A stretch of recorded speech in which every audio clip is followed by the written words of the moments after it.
Let's go, si Sir Rex naman ang kakalas ngayon guys. Nandito kami sa Almasan, Talipapa, Barangay San Vicente, ang Honor Rizal. Kung gusto nyo bumili ng karne guys, punta lang kayo dito. Always fresh, always panalo. Yun, no?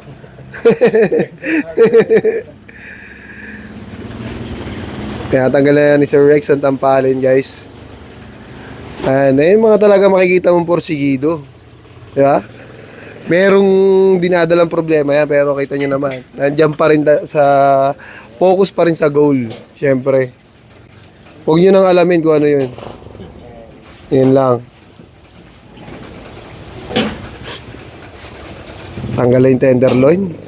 Ayan sir, doon ka sir, para mapanood mo sir. Sige, dyan kayo. Ayan, dyan, hindi na makakaano sa ano yun. Tingnan nyo lang yung ginagawa ni Sir Rex.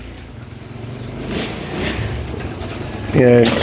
Shoutout nga pala kay Sir Dennis, nakasama ni Sir Eric. Yan.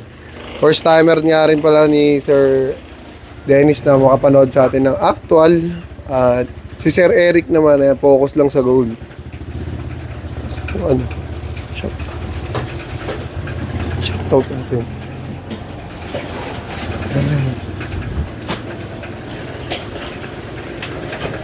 Yan.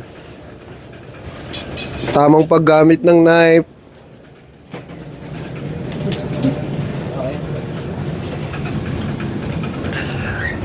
Yan. Ayan. Big shout out nga pala kay Madam Edith Villamayor Petronio from Canada, guys. Shout out sa iyo, Madam. Yan. Kita-kits soon. Hasain natin silang mabuti para sa pangarap nila.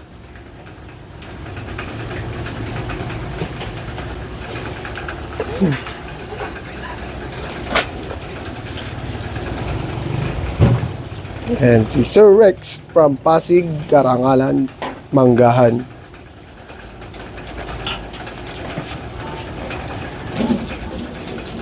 And di natin kailangan magmadali, no? Aralin lang natin yung kung paano natin kukunin at gagawin ng maayos yung pagiging mabilis, guys. Pag nakukuha nyo na ng maayos, pag nakukuha na natin ng step by step, madali na nating mabibilisan yan, no? Basta practice lang ng practice. Kaya syempre yung mga veterano, kaya mabibilis yung mga yan, syempre araw-araw nilang ginagawa yan. Tapos sa araw-araw nilang ginagawa, kabisado na nila yan. Siyempre, shoutout sa lahat ng mga veterano dyan. Saludo lagi sa inyo. At sa lahat ng mga nagbibigay ng idea at tip, sa lahat ng mga baguhan, shoutout sa inyo mga kapatid. Yan. Lahat naman tayo nagsimula sa pagiging baguhan at lahat naman tayo nagsimula sa hindi marurunong. Kaya sa lahat ng mga magagaling na dyan at sa lahat ng mga nakaalis na or nasa abroad na, sa mga veterano, yan, bigyan natin ng tip yung mga baguhan na nag-a-apply. Huwag natin ipagdamot yung kaalaman natin para sa kanila, para makatulong din tayo, guys.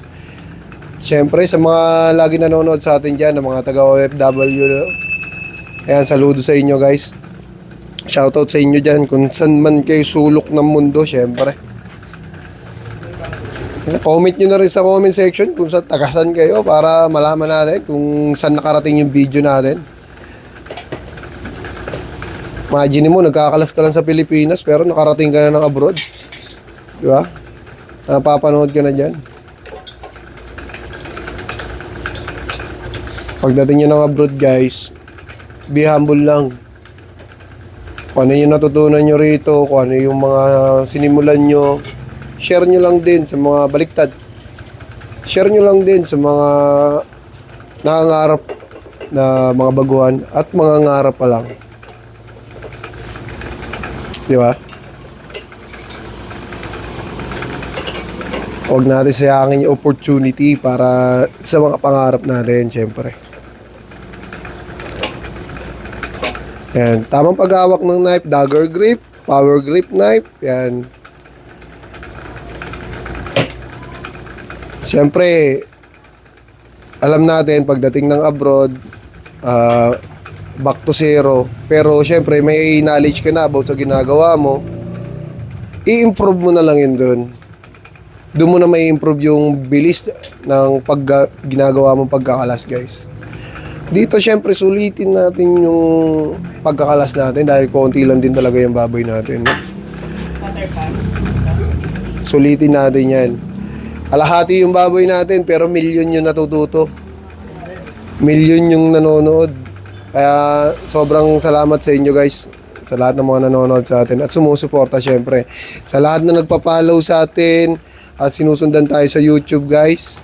At sa lahat ng mga nagbibigay ng idea para sa mga baguhan at nangangarap na butcher, makarating ng abroad. Salamat sa inyo, guys. Tandaan nyo, isang follow nyo lang, milyon ang natutulungan nyo. Hindi lang isa. Di ba? Milyon sila. Isang share nyo lang, isang share nyo lang ng video natin, milyon na natutulungan nyo. At pag may nakaalis sa kanila, sa ginagawa nila, guys, di ba? Malaking bagay na yun. Pag may nakaalis na nagpa-primal cuts and deboning at mga nagre-refresh sa atin, guys, hindi lang tayo yung nakatulong sa kanila, kayo rin yung mga nanonood sa atin at mga nag-share ng video natin, no?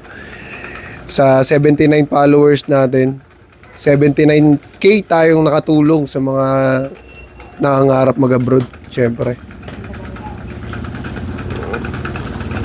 Tapos na ni Sir Rex yung shoulder ay yung pork ribs natin.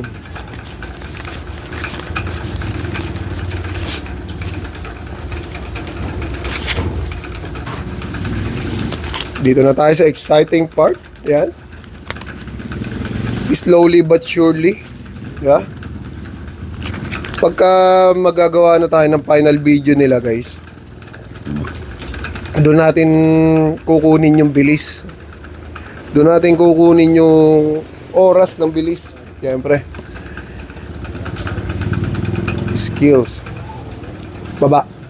Baba pa. Yan.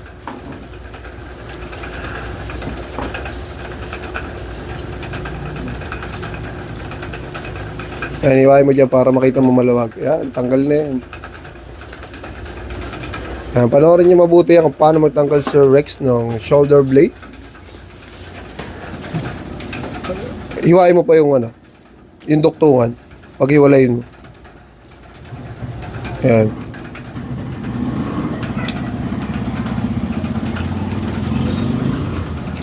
Yan. Tapos yung kabila. Yan.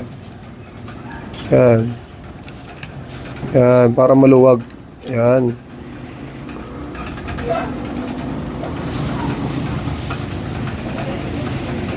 Yung isa, angat ng soft tissue.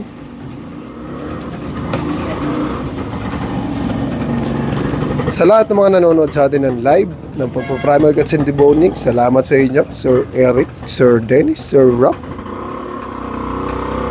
At sa taga-Pasig na nagre-refresh. Name, sir, ulit? Ahmad. Yun, Sir Ahmads. Nakalimutan ko kasi. Anong pagbibo mo sa? Ayan, shoutout sa lahat ng mga Perez dyan.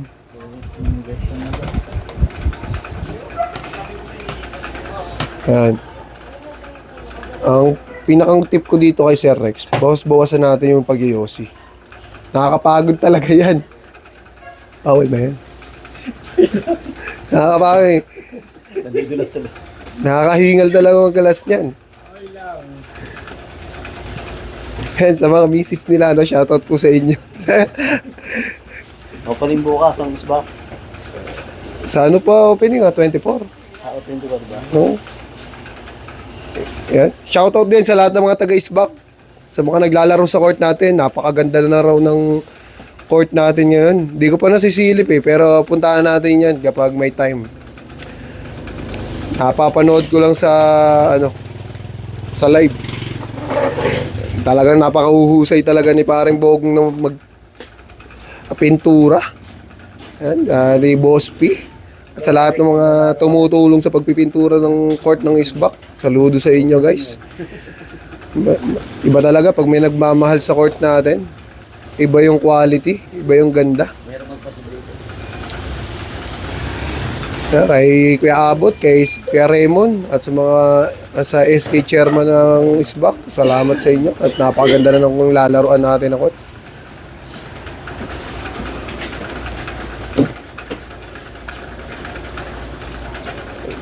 Bago nga pala tayo na pumasok sa larangan ng pagbubutcher guys, no? Dati tayong tambay ng court. Doon natin nabuo yung pangarap natin at doon natin naisip kung paano yung gagawin natin sa future natin, syempre. Nagmula ang lahat sa pangarap. Ang sabi lang lagi sa akin ni Sir Reginaldo de Rojas na may training center na ngayon sa Bulacan, huwag ka lang titigil, walang ihinto. Kaya yan sir, shoutout sa iyo sir. Laging nasa puso't isip ko yan, mga payo mo sa akin. Baliktad. Lagi kong tinatandaan yan. Sabi mo nga sir, di ba? Pag may kausap tayo ibang tao, kung ano yung mapupulot natin, pulutin natin. At kung ano yung mga basura, tapon natin. Doon tayo mag-stick at mag-focus sa alam natin makakatulong sa atin. Sabi naman ni Michael B, pag hindi mo kaya, huwag kang mahiyang humingi ng tulong sa ibang tao. Walang masamang humingi ng tulong. Basta, pag di ka tinulungan, huwag lang sasama loob mo. Kasi minsan, yung iba, hihingi na ng tulong. Pag di mo natulungan, sila pa yung galit. Yan, yun ang mahusay. Di natin kailangan bilisan. Ang kailangan natin, araling mabuti ng dahan-dahan. Yung bilis, mapag-aaralan niya yan ng gusto. Ang bilis mo, tapos yung karne mo, lasog-lasog, useless. Na? So, saan pupunta yung karne mo, no? Yan, sana matuloy yung pagpunta sa atin ng isa nating idol sa Monday. Ewan ko, hindi ko sure kung matutuloy. Pero abangan nyo na lang din, guys. Idol yun. Pupuntahan tayo sa ating tindahan. Rapi Tulpo? Hindi yun. Iba naman yun. Ba't Rapi Tulpo naman? Idol eh. Okay. Anong alam ni Idol Rapi sa pagkakalas? Alam lang nun. Kaso. Mga issue. Kaso lang tayo. Si Idol Rapi yun. Talagang idol talaga yun. Malapit na. Yan, papatapos na dito si Sir Rex, ano? Yan guys, tulad nga ng sabi ko sa inyo, isang follow lang, marami matutulungan nyo. At hindi lang ako yung nakatulong sa kanila, kayo rin syempre. Sa pag-follow nyo sa atin. At sa pag-share ng video, malaking tulong na yun. At maraming salamat sa mga nanonood sa atin.